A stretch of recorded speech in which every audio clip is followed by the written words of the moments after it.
Thank you very much for the introduction. Before I say anything about what I'm going to talk about today or anything about myself, I want to say that any questions that you guys have as we go through the presentation, please interrupt me, ask them. I would rather explain something that is unclear to one of you before moving on, because if one person has that question, there's probably at least a dozen other people with the same question. So I'd like to make sure that everything is clear and that we're all understanding everything before I move deeper into the presentation. So as we go through, any question that you guys might have, please just feel free to interrupt and ask. I would really appreciate that. So before we jump into the full presentation here, I want to do our standard boilerplate. Risk disclaimer: day trading, short-term trading, options trading, and futures trading are extremely risky undertakings. They generally are not appropriate for someone with limited capital, little or no trading experience, and or a low tolerance for risk.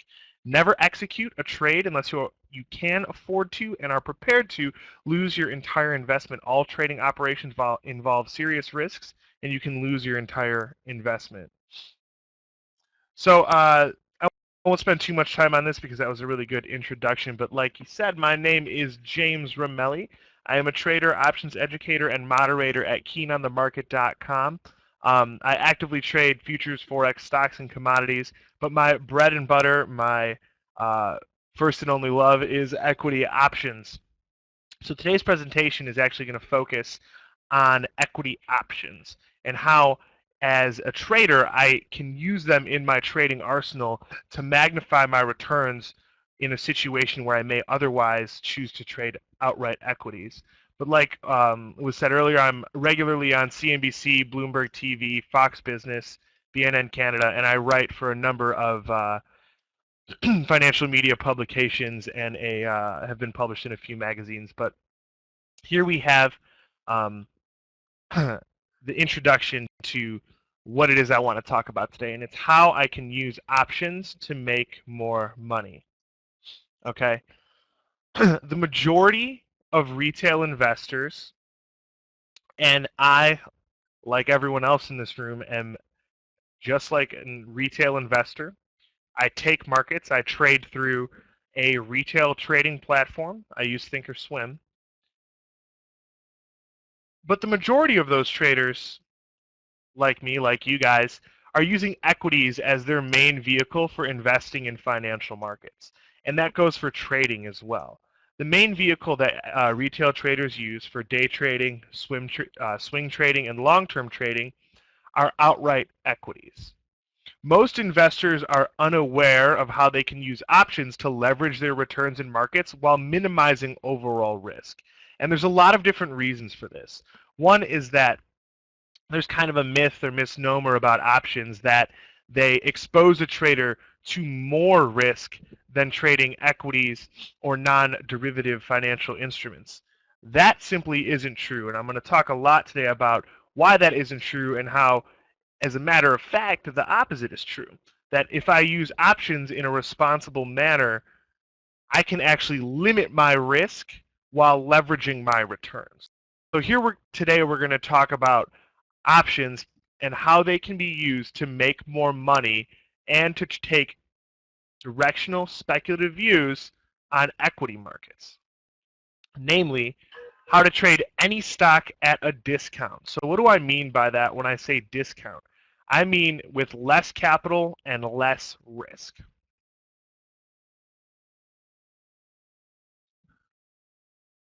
So who do these strategies work for? A lot of people that I talk to who are interested in getting involved with options or adding options to their trading arsenal are apprehensive or worried that it's not going to work for them. But in reality, any trader, you a day trader, a swing trader, a long-term investor, can use equity options to take long or short positions with much less capital than an outright stock position would require. And when I have less capital on the line, that does also mean that I have less risk. And there's two different types of risk that go along with investing large amounts of capital. The more capital I put into something, the more I have on the table, the more I can lose. But also, there's a concept of opportunity cost and risk in that fact. If I don't have capital in the chamber or dry powder to use when I see new opportunities, there's really no way to quantify what I'm risking and what I'm missing out on. So anytime I can lower my capital requirements, it's a very good thing for my trading. It's a very positive thing as a trader. So both long and short premium strategies used in combination can allow traders to also take better risk and reward setups with lower capital requirements than they would with equities. You never hear a trader say when they are trading equities, I bought 100 shares of Apple today, and the stock didn't move. It closed exactly where I bought it, and I made so much money. Outright equities need movement. They require movement for profit, okay? So option strategies can be used in times when I don't think there will be a lot of volatility in the market, or I don't think that there is going to be a lot of movement. I can use them to fade that movement, and that's something that I cannot do with equities, okay? So with that in mind, I can take trades across any holding period, like I said, day trades, swing trades, long-term trades, knowing that I'm risking less than I would with outright equities, and also magnifying my returns. Options have built-in inherent leverage, okay? And I can use that leverage to my advantage. Most people get scared off of options because that leverage frightens them. They don't understand how to properly implement it in their trading plan, and they can let it wipe out their accounts. Okay, so before I go on to the next slide, I don't know if you will discuss this Ichimoku. Right, so we will take a look at the Ichimoku cloud a little bit later on in this presentation, John, and then at the end, I'll take open questions and we can dive a little bit further into it. We can also look at some chart setups as well. I know. So this strategy works for any trader, like I said. You can use equity options to trade a variety of different time horizons and situations that would not be accessible or even potentially profitable when trading outright equities. So a day trader who does not have access to portfolio margin or can only cash account can use these option strategies to day trade movements in stocks with less capital. Portfolio margin gives a trader access to more leverage on their money, meaning they can trade, I believe it's at most firms 6-to-1 on their money with equity positions, and it allows them to take much larger positions for day trades when trading equities. However, the minimum capital requirements for accounts like this can be rather high. At some larger brokers, they are high as $300,000 minimum account value, and that's an amount of money that most retail traders do not have access to. Okay. Swing traders can use these strategies to take medium-term bullish or bearish views on the direction of a stock using outright options or options spreads. And this is another key component to this strategy, is that it can also allow a trader to use that leverage to hold positions overnight that they might not be able to otherwise if they only have a cash account or don't have access to the margin that is required to hold large equity positions overnight or for a few days. Long-term investor. Options allow investors to trade long-term directional views with less capital and no risk of being stopped out. And we're going to take a look at a chart and an example of just what that options do for me with that risk of being stopped out. These have staying power. Options have staying power more than equities because they cannot be worth less than zero. Right, I can never go into the negative with a long options position. So if I have a stock that I want to trade, something like Apple, let's say I pay $100 for a share of Apple, technically my risk is $100 on Apple. And I do expose myself to outlier black swan event risk is what we call it, meaning tomorrow a report comes out that says the radiation that comes from out of iPhone, the new iPhone is extremely deadly and makes people sick, right? An unlikely event, but how much is the stock going to be down the next day? Are my stops that I have in place going to matter? And the answer to that question is no. I don't have a well-defined risk versus reward setup when I use equities rather than using options. Whenever I have an options position on, I know at all times what my risk is and what my potential reward is. And options can also be used to place bearish strategies in investment accounts that can't short stocks. So what we're talking about here are IRAs, other other investment trusts that don't allow investors to short stocks in those accounts. And that can be difficult for an investor who is looking to hedge some of the risk out of their long book or balance out their portfolio. Okay, I can use these strategies to get short individual equities or indices to hedge out risk in my long portfolio in an account that I cannot short individual stocks or futures. Okay, so we're going to talk about all of this as we move on here. Options also allow me to take advantage of implied volatility and time decay, meaning I can use these strategies in any market. You know, right now we're in a market condition where we're seeing quite a bit of choppiness, a lot of yo-yo-like price action where, you know, we're up 15 handles, then we're down 20 handles, then we're up 20 handles. And it can be difficult to make money trading equities in that environment because it's so volatile. But I can use options to take advantage of that volatility and set up strategies that have a higher percentage of being profitable in an environment like that. So I can use long and short premium strategies to take advantage of implied volatility and time decay to take higher probability setups. Right? When I buy a equity, I buy that one share of Apple. There's only one scenario that can unfold where that trade makes me money, and is moving higher and it is rallying on a consistent basis, right? It has to move. When I have different equity option strategies that I can employ, I'm talking about short call spreads, short put spreads. I can put on those strategies and increase the number of scenarios of profitability, which increases my uh, probability of making money in any given trade. I can set up a strategy where it will make money if the stock rallies, stays flat, or sells off within reason. Okay, and that's not something that equities give me the opportunity to do. They require movement for a trader to make money, and options can be used to take bullish and bearish setups that still profit even if a stock does not move. Now, I will not get the same risk versus reward setup. In options, there's always a trade-off, but I am compensated for that with the higher probability of profitability. And I can tweak these strategies based on the implied volatility environment that I have in front of me.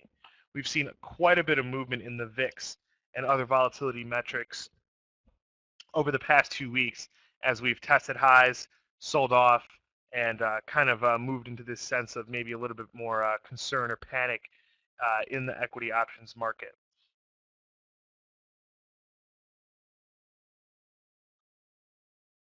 Slide got frozen, sorry. So the general umbrella term for all of the strategies that I have been discussing so far is stock replacement strategies. So what are stock replacement strategies?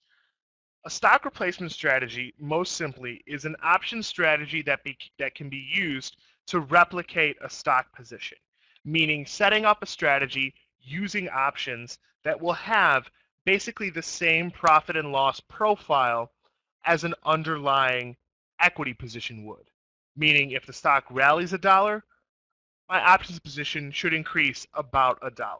Okay, now we're going to talk about why it's never going to be exactly the same, but why that's okay because of the other benefits that I get when trading options.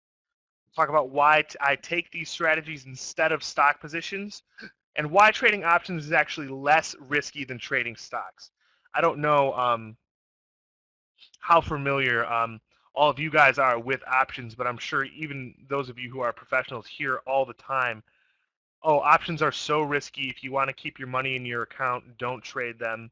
You hear pundits and financial educators say all the time to avoid them, but really they're being misleading, and it's really, really difficult to kind of break those myths and misnomers because options actually can offer a trader a less risky way to play the market, and that's only if they know how to implement them.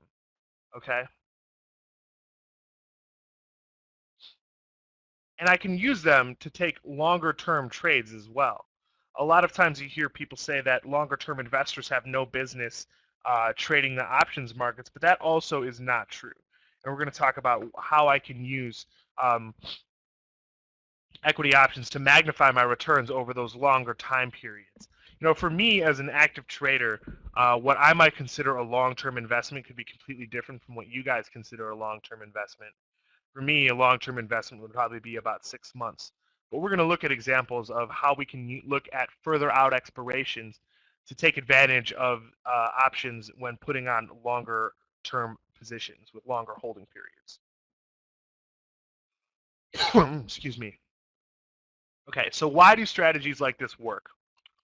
The inherent leverage of options allows for a trader to use them in a more capital efficient way than outright equities.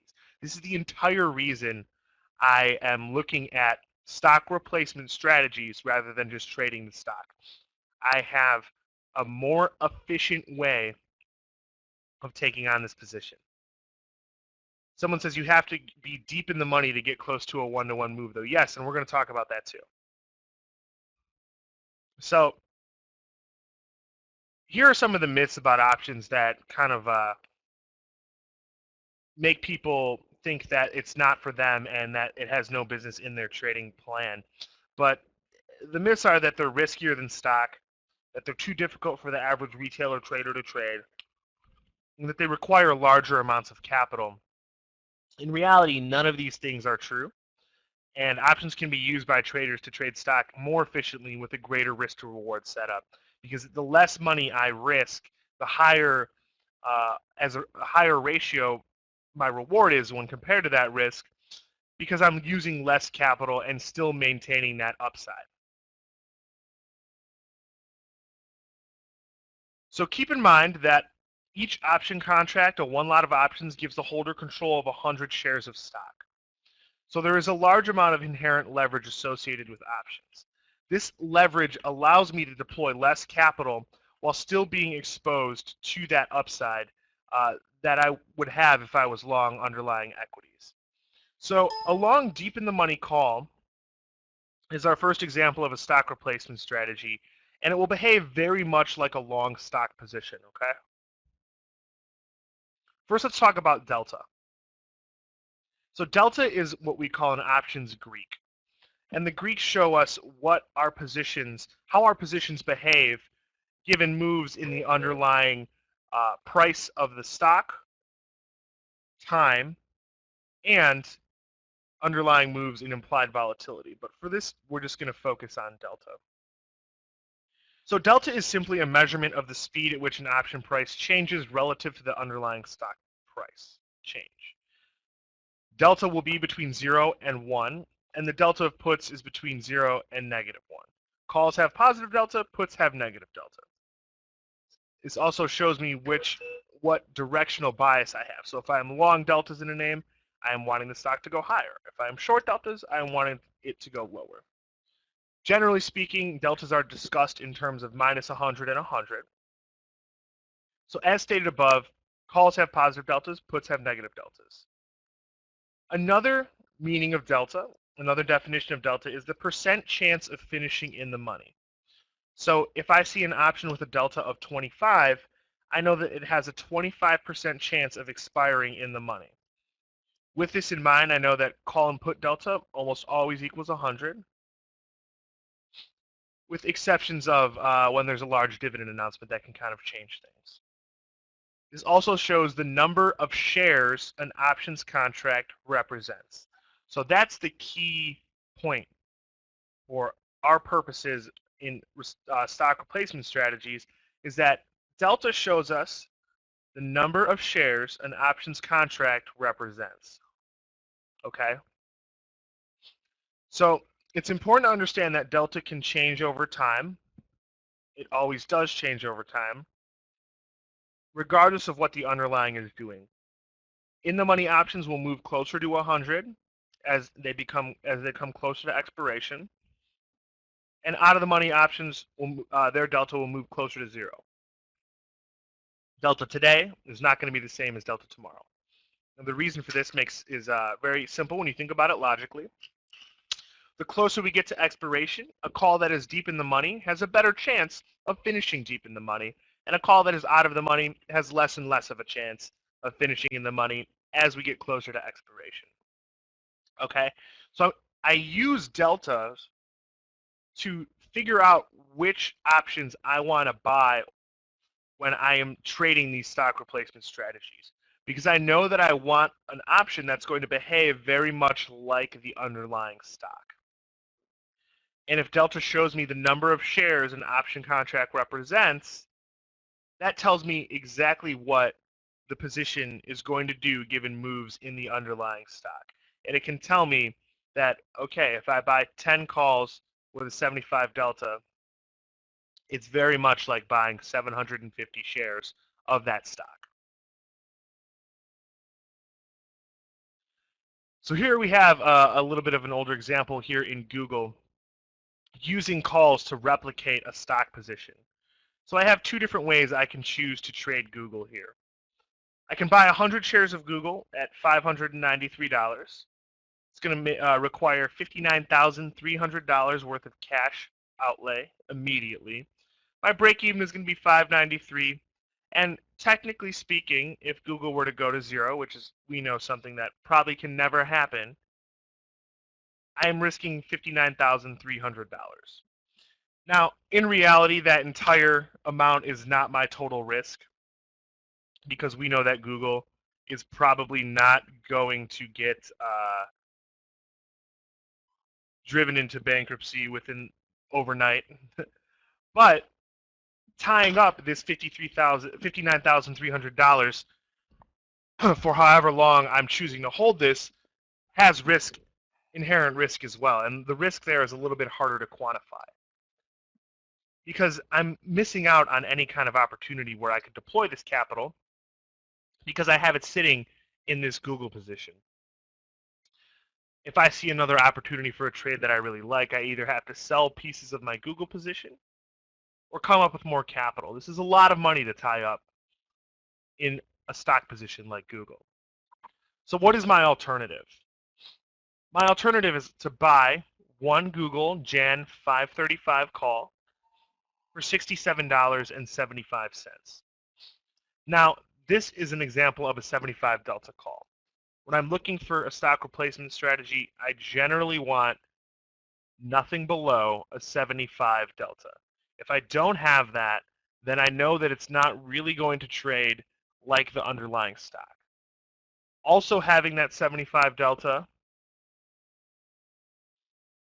is going to give me a little bit more upside as well, because I can pick up deltas as the stock moves higher and as the stock moves closer to expiration. Now remember, there is going to be some time premium in equity options. There's always time premium involved. Here I have to lay down $6,775. I'm raising my break-even point to 602.75, but I'm lowering my risk substantially. The most I can lose in this trade is $6,775. But better than that is the fact that I have the staying power in this position that I don't have in this Google equity position. So let's say I am getting long Google and I think there's some major support at 535. So that's where I put my stop. The stock tests down to 535. I get stopped out of my position, and that's it. The trade is over. In the second alternative, I'm long these calls, and while I have a higher break-even point, if that 535 level is tested, maybe my calls go to 0, but I'm still in the trade. And anytime between now and January, the stock can come back, and I still have the position on. I'm not going to be stopped out. And I really haven't lost any more money than I would have in the stock position. And that's what people don't seem to understand, is that I'm risking my entire premium level here in this equity options trade. Okay? But if I had the underlying stock and I had a stop at 535, I'm still risking $58 per share. And that stop is not as reliable as the stop I have in at 0 for the option. Okay, like I said, stocks have gap risk. They can experience wild moves at any time. So that stop might not be as reliable as I think it is. Stock can gap below it. All right, so I'm paying up a little bit here to have that staying power when using the option. But I'm really not risking. I'm not. It's not like I'm risking, $20 more per share to have this position on. It's not nearly as risky as some people might lead you to believe it to be. Okay. So when would you use a strategy like this? A trader would use this strategy when they are trying to take a position with less capital or want to risk less money. Okay. The delta of that option at the time was a 75. Obviously, at the time I made the example. Obviously, the stock market has been pretty wild over the past 2 weeks or so, so that probably is no longer a 70 delta if the price of Google has moved. But generally speaking, when I'm trying to put on a stock replacement strategy using deep in the money calls, I'm going to look for something with a delta of around a 75 or better. Okay, and it can depend on, and I could, choose an option based on how much capital I'm willing to lay out, and also what the market looks like. Sometimes deep in the money options markets can be rather wide because the market maker doesn't really have as much edge there inherently. Okay, so I would do this when I wanted to take on a long position in Google with less capital and risking less money. A trader might choose to do this when they don't have the margin to be long or short the stock overnight. That is a big one too. Remember that the most a long put can lose is the amount that I pay for it as well. And we're going to look at an example of getting short a stock using a stock replacement strategy of deep in the money puts. Being short stock overnight, being long large blocks of stock overnight can be very expensive margin-wise. But as long as I have the cash in my account to cover the premium of that option, when I bought it, I don't have to worry about it anymore. Okay? I can just let it sit in my account and, let the market play out as it will. A trader can use these strategies to get a more set it and forget it type setup using stock replacement strategies because I don't have to really worry about being stopped out. Right? Because if levels are tested where I thought the stock would never go, I'm still in my trade. I'm not going to be stopped out of my position. Okay, and that's really the major benefit of using these stock replacement strategies. If I had on that position in Google and I had a stop in the stock, I would be checking it all the time. Okay, looking to see if my stop was going to get hit because I know that as soon as it is hit, I'm out of the trade. Okay, equity options, I buy the call. I let it sit in my account. I'm not worried about getting stopped out. I'll watch the P&L fluctuate, but I know I'll be in the trade until expiration. So here we have an example, and this is a technical indicator that we use called the Ichimoku cloud. Very simple to use, and the reason that I chose this to give you is because we base a lot of trades based on what we see in the Ichimoku cloud. So for those of you that are unfamiliar with this, I'll do a really quick explanation of how we use it. Very simple. Generally speaking, anything above the cloud, any stock price above the cloud is bullish, in bullish territory, and anything below the cloud indicates the stock is in bearish territory. This shaded area is what we call the cloud. And one major strategy for equity options and equity traders alike is to play breakouts of this Ichimoku cloud, to the upside or to the downside. So I would try to buy breaks of this cloud in order to capitalize on larger moves higher. So here we see a break of the cloud just to the right of where this chart starts. We see an upside break of the cloud here. And the stock does manage to put together a couple days of bullish price action before it fails here and breaks the cloud to the downside. Now, when using the cloud, I buy the breakout and put my stop just below the cloud. Okay? So in this situation, I would have bought stock here in Starbucks. It would have pushed higher and then broken down and sold off through the cloud here, hitting my stop. Okay? This was in March.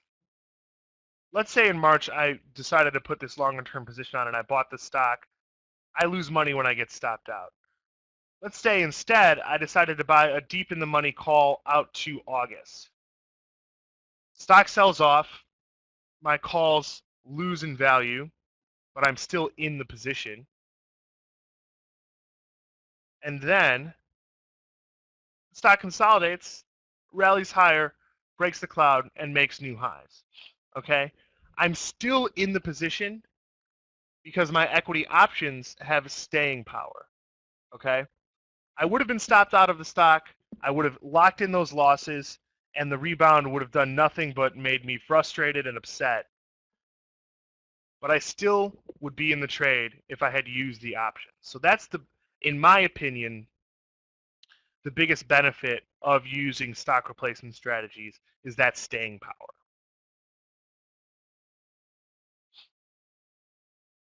Okay.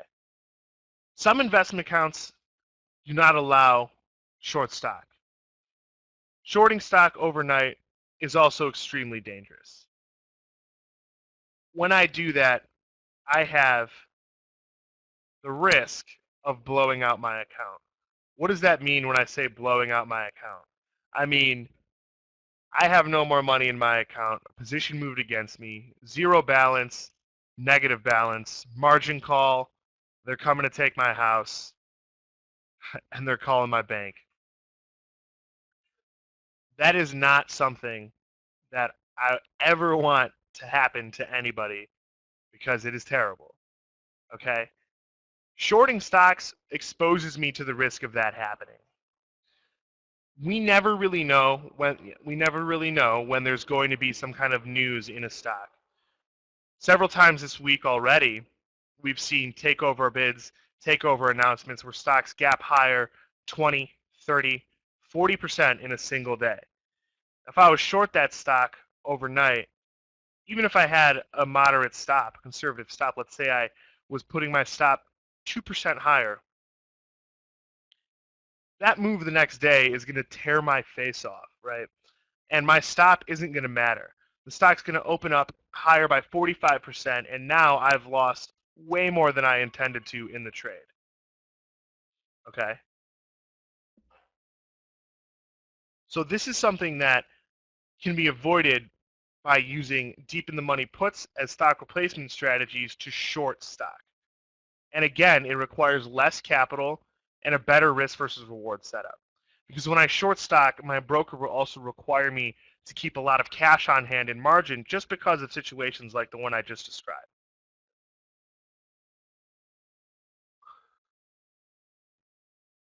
So let's look at an example of using options for short stock replacement. So how much time do I give until expiration? Well, that really depends, Thomas. It depends on what my view is in a given stock. So let's say that and we'll talk about this a lot more in a little bit here, but let's say I'm looking at a chart of GoPro on the 5 today. Okay, I want to use my capital in the most efficient way. So maybe to day trade GoPro on the 5-minute bar today, I look at the weekly options. Or looking at Apple for an announcement next week, then maybe I use the front month options. So it all depends on what the quote unquote catalyst is for my setup and what it is I'm actually expecting the stock to do and when. So I want to buy enough time that covers whatever my catalyst event might be, but not so much that I am paying more in time premium than I need to. Does that make sense?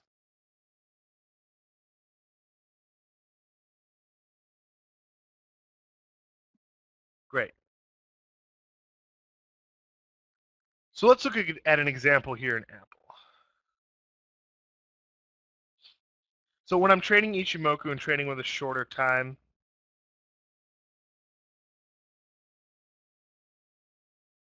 so when I'm day trading, I don't generally use the hour bar. I use something as fast as the 5, maybe the 15 for S&P, but we can look at some chart setups at the end here of the presentation because I want to cover more about the cloud as well. Okay. So I want to take a short position in Apple, but I'm worried about the stock gapping overnight.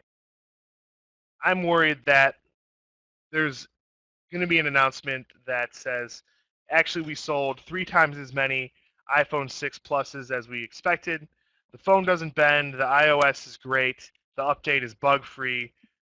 No one's ever going to steal your photos again. We fixed everything that was wrong. Stock tears higher the next day. My conservatively placed stop against my short stock position is not going to matter in a situation like that where the stock gaps 5% the next day. So what I can do is I can use a deep in the money put to take this bearish view with a defined downside rather than unlimited risk. Okay, that's the key term here. Defined downside. Short stock positions, naked short stock has unlimited risk. I can lose my entire account in that trade. However, puts are only exposed to the premium that I paid for them. So let's look at an example. Apple stock is trading at 98 bucks. I go to buy the Nove 105 puts for $9.40. Here I risk $940 per one lot, and I lower my break-even point to 95.60.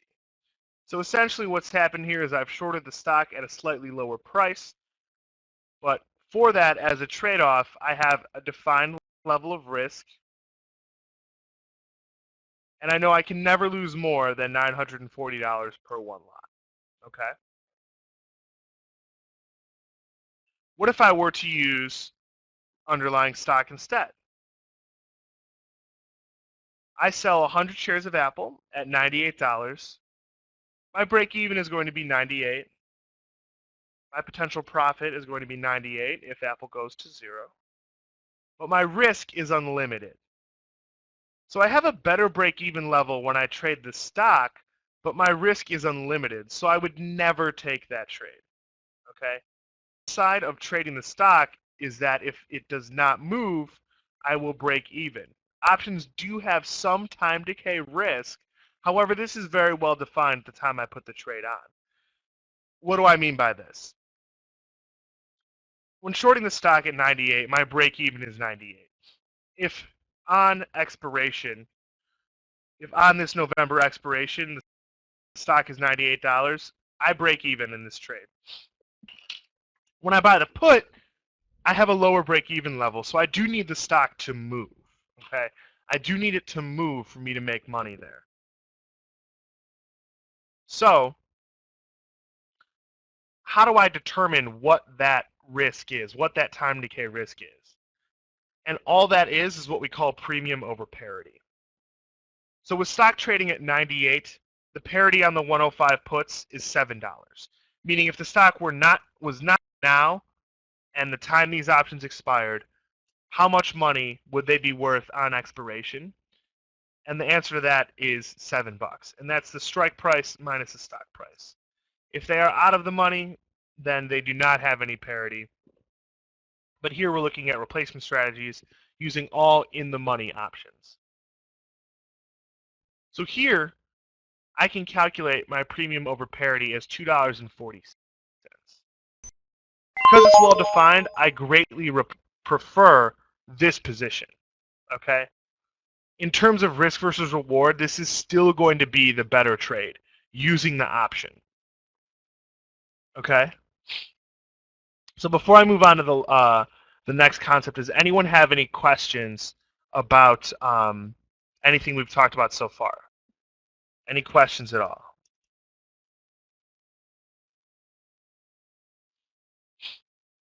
So do I exit the trade if the strike drops out of the money? The answer to that, Thomas, is no, and that's what I was talking about. That's what I was talking about with the staying power that options have. Okay, I know exactly what my risk is, so I only put on a trade when I'm willing to risk all of that premium. I would rather stay in the trade with the chance of it coming back than sell my position at a 98% loss. Okay, I know what my downside is. After that stock breaks the level where I'm long those calls, that strike price, it could sell off another $100 per share, but my losses are still going to be the same. Okay, do you see what I'm saying? Once it goes against me that much, there's nothing left in the trade except for potential upside. So why would I ever exit?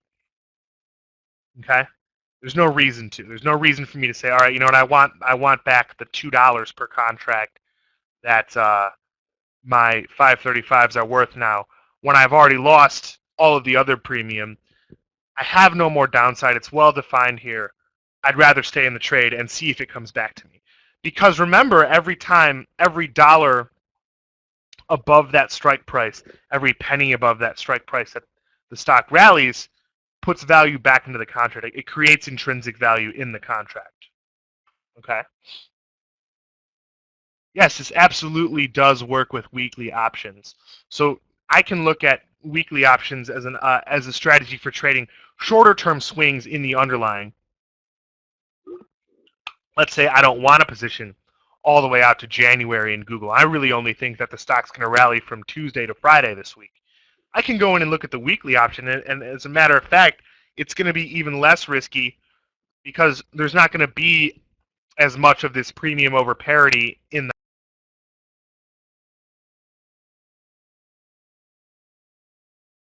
option. There's not going to be that much premium. Okay.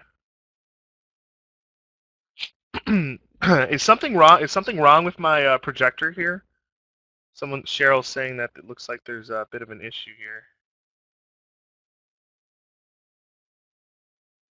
So yes, it definitely does work with weekly options. In terms of parity, is it? All right, I'm going to try to refresh the projector here. But in terms of parity, that is what the contract would be worth if the stock expired today, or if the contract expired today. So in this example with where I'm long the 105 puts in Apple with stock at $98, how much are those puts going to be worth if on November expiration the puts are still $98? If the stock is still 98 bucks, and the answer is $7. Okay, and I want to know that because I want to know what part of that option contract is going to be that extrinsic value that I'm risking if the stock doesn't move.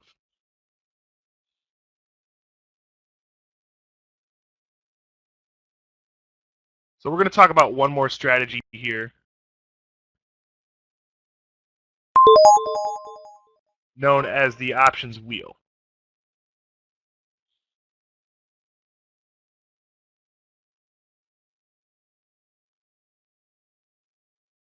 Okay. Is a strategy that allows me to enter into stocks at a lower cost basis and then continue to lower that cost basis as time moves on. Okay? So the first step of setting up the wheel is shorting puts. So when I sell puts, what is my market view? What do I do if I see large blocks of puts being sold when I'm watching the tape? Okay? I can set up this strategy known as the options wheel to take advantage of rally, but I do think it's going to hold levels of support. Okay, so I can get long a stock at a lower level or get paid not to. Example, I think that Yahoo is oversold, and I believe there's a lot of support at $38. Okay, I sell the OCT38 puts for 60 cents. My reward potential here is $60 per one lot, and I have a break even of $37.40, meaning anywhere above $37.40, this trade makes money. So in this situation, Yahoo can rally, it can stay flat, or it can sell off as long as it stays above $37.40. And the stock was $39 at the time of this trade, the time I looked at this trade. So I get long Yahoo at 38 on October expiration. If the stock is below $38, maybe it's above $37.40, maybe it's not. But now the stock is put to me. And I have two options. I can either buy back my short put and lock in the loss, or I can take delivery of this, or I can take the stock and then start running the wheel. So on expiration, the contract expires on Monday. I come in and I have 100 shares of Yahoo sitting in my account. 100 long shares of Yahoo, 100 shares of Yahoo that I have sitting in my account. What do I do with those 100 shares of Yahoo? I start the wheel. Okay. My cost basis is already $37.40. Regardless of where the stock closes on October expiration, I have my cost basis is $37.40 because I sold those puts for 60 cents and I got long at 38. 38 minus 60, $37.40. But I can continue to lower that cost basis as months and weeks roll by. I would then come in and sell the NOV 39 calls for 60 cents. So now I have a covered call trade set up. I lower my cost basis another 60 cents while still giving the stock room to run to the upside. Okay? My new break even is now 36.80. All right? This trade can, obviously this trade hasn't played out yet, but there's a lot of different things that can happen here. One, the stock sits there and I collect the premium from those calls at 60 cents. November expiration rolls around, I go out and I sell another call against the stock in December, lowering my cost basis again. The stock can sit there. But every time I do that, I lower my cost basis and increase my potential for profits if the stock comes back and rallies. Okay? This is also something I can do in a stock that I've been beat up in, or an equity position that I've taken losses in. I can do a strategy like this to continually lower that cost basis and at the same time lower the amount of capital that I've committed to the position, right? Because I'm collecting income as I do this, right? And I also have the upside of appreciation in the stock should the stock move back to me. Okay? So does anyone have any questions about this strategy? This is not necessarily a stock replacement strategy, but using options as a way to get long equities and lower the cost basis of that long equity position. Does anyone have any questions on this?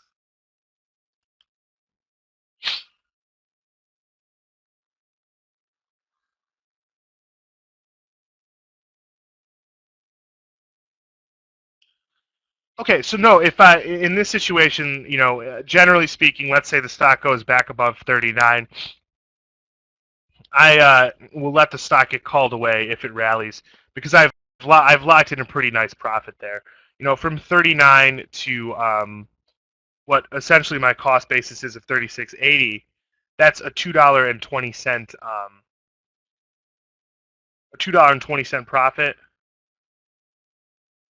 I am fine with letting that lock in and moving on to another trade, because although doing this lowers my capital requirements, it's still on the heavier side of in terms of margin that is required to hold the position. I can do this on a weekly basis or a monthly basis. I can do both. Right? It all depends on what my holding period is for the stock. I can sell weeklies, week in and week out. Maybe if it's a really high volatility name that's going to have a lot of premium in those weeklies, I could choose to do that, right? But if it's not something that moves a whole lot, then maybe I, can't really get enough premium that's worth selling unless I go out into monthly options or a little bit further out. Okay. So I want to leave plenty of time for questions. So I'm going to go ahead and get to our summary right here. So most investors are unaware of how they can use options to leverage their returns in markets while minimizing their overall risk. We talked about how using these stock replacement strategies actually lowers the risk that a trader exposes themselves to. Okay. We also talked about how options can be used to replicate a stock position. I can build option strategies that will have as an underlying equity position without exposing myself to all the risk of the stock gapping against me or exposing myself to the opportunity risk of tying up a lot of capital for a long period of time, not having it in reserves for new opportunities or investments that I might see along the way. Now, between now and January, may not seem like a long time, but it is a long time. There's going to be a lot of trading opportunities between now and then, and that means I'm going to want to have capital at the ready to take advantage of those. Okay.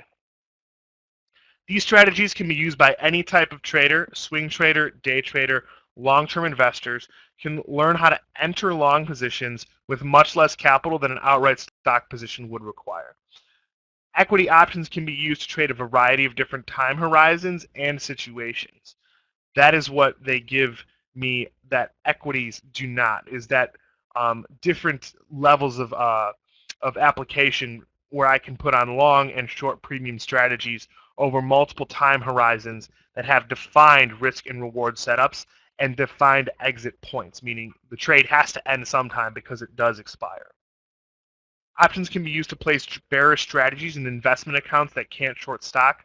IRAs, various trusts that cannot get short equities are exposed to the risk of being long only, and that's not what creates a balanced book. I want to have some short positions on in stocks that I think are weak. So how can I do that if I'm not allowed to short equities or allowed to short indices in my investment account? We have a lot of new products out now that were invented for people like this who can't get short but want that hedge. And unfortunately, while they might be interesting, I'm talking about the triple bear and double bear ETFs, the ultra short ETFs. While they're interesting, they don't necessarily work like they're supposed to. If you look at how they perform on a return basis, they don't always behave the way that they're supposed to. And using stock replacement strategies is a way to avoid having to deal with products like that don't exactly behave in a way that they're supposed to. And I have examples of a lot of different ETFs that don't really work the way that they are advertised to the investing public.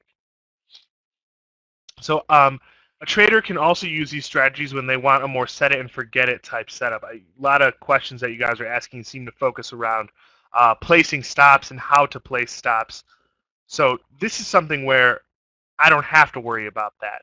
I know what my risk is, and if I'm okay risking that premium, I can walk away and let the trade play out without worrying about setting a stop or getting stopped out. Also, I have the staying power in a trade. If it moves against me, I can let it come back to me. I don't have to lock in that loss and get out of the trade. Okay? So with that, that is the end of the presentation that I have for you guys. Before I get into questions, I do want to make you guys an offer. This is going to be for a special course that we're going to be hosting live on October 23rd at 7 p.m. Central Time. We're calling it Learn a Better Way to Trade Stocks and Increase Your Returns Using Options, okay? This is going to be a much more expanded version of what you guys just saw, diving in depth on how to use calls to buy stock for half the price, using options to make investments in equities. We touched on that a little bit. but we're going to go very much into depth on that. Using puts to get long stock and learning how to use in-the-money puts to get short stock without laying out any capital and putting time decay on your side. So I can actually use puts to get long as well and take advantage of skews and implied volatility when the market is giving me that opportunity. And that's not something that I have the ability to do when trading equities to the long side or to the short side. Using credit spreads to collect premium and get long stocks for income. This is something that definitely cannot happen when trading equities.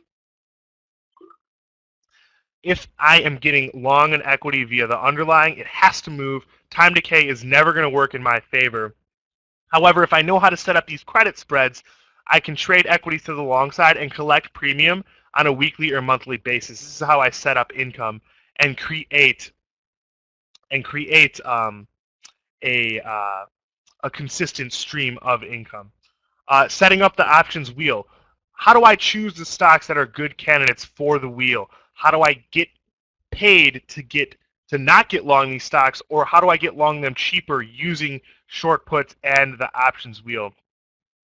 How do I continually lower the cost basis of long stock positions? Okay, this is what this is the major benefit of the options wheel here, and this is how I am able to continually lower a cost basis in a position. That's never something that I'm going to be able to do with long equities, okay?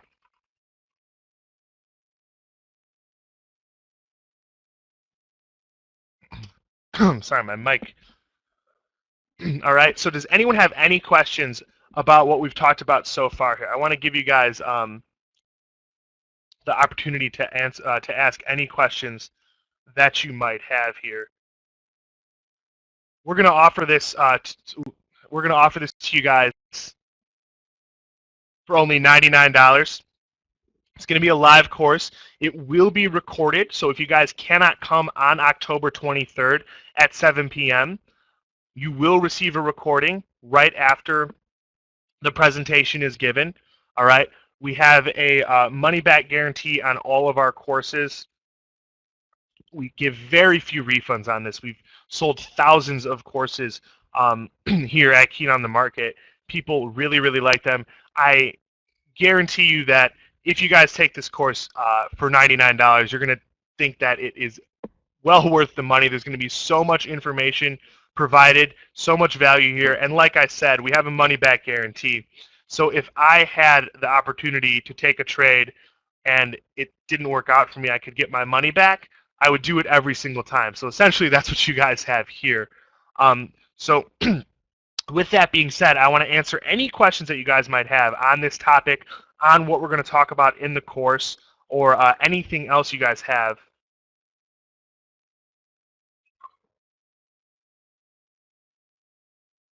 Any questions that you guys might have. This is a really good offer. I do not think we're going to be offering it for $99 for much longer. Okay. James has a question here, or John has a question here. So the Ichimoku cloud on different time frames can be used as confirmation. Generally, when I'm day trading, I'm only looking at the 5. If I'm swing trading, I'm only looking at the daily. You can use multiple time frames as different levels of confirmation. All that can do is help. Also, it's going to kind of give you less setups, but maybe a more higher quality setup. But you're going to miss out on a lot of them. How long is the course? Well, depending on how with questions, between 2.5 and 3 hours. Between 2.5 and 3 hours long. Like I said, it's going to be a live course. So any questions that you guys have, you'll be able to have them answered in the course. And it is also going to be recorded. So if you cannot be there on the 23rd at 7 p.m. for the course, don't let that discourage you from taking the offer, because you will receive a recording. You will receive a recording of the course right away.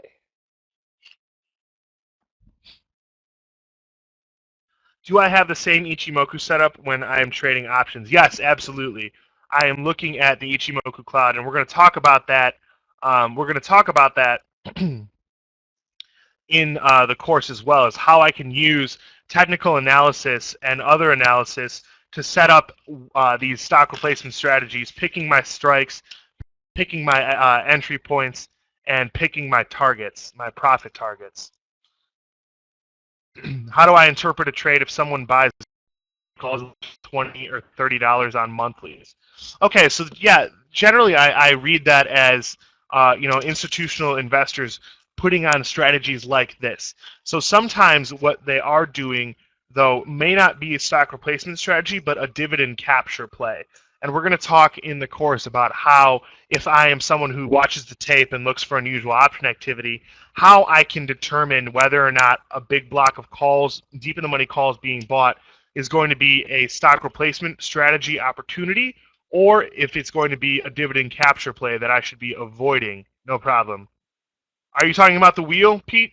Specifically, is that what you're specifically talking about? Optiononthefloor.com/u. Sign up, like we said, money back. Like I said, a money back guarantee. I strongly encourage you all to take the offer.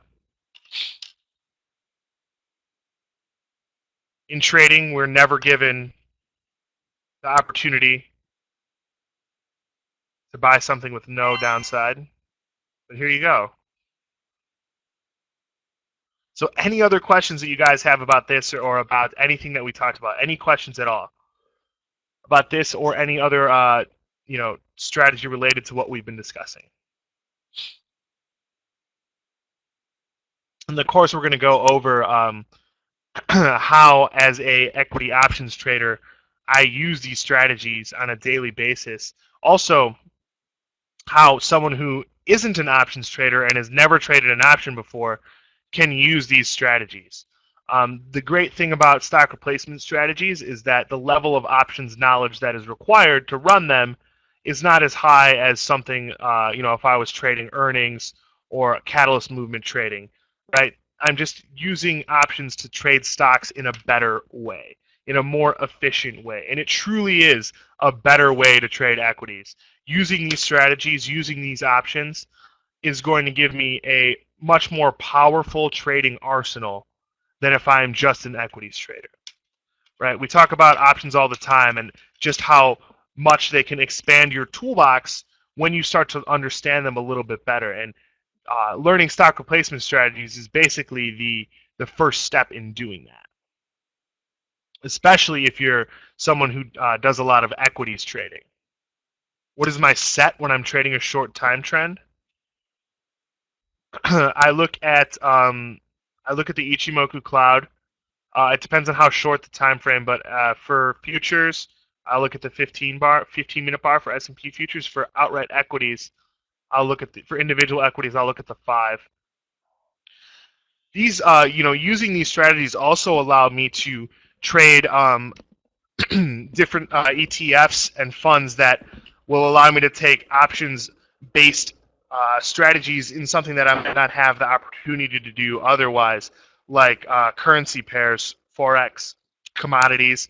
There's a lot of, like I talked about, a lot of ETFs that don't work very well, but there's a lot that do work very well, and the currency ETFs are in that category. So if I'm someone who trades a lot of forex, but doesn't want to sit and watch the grind that forex trading can kind of become sometimes, I can use option strategies to have these same type of setups. Yeah, futures options, I can use the same type of strategies using futures options. It's a little bit different in its implementation, but the core concepts are basically the same. The reason, the one thing where it really starts to differ is in a strategy like the options wheel. Because if I get put futures to me, I might not want to be long, crude oil futures as a swing trade, or long a lot of crude oil futures overnight, or something like that. Because futures are derivatives themselves, they have a lot of inherent leverage too. So I have to kind of change the way I think about it. But we talk about applying this in the scope of equities and individual ETFs although the concepts can be applied outside of those markets.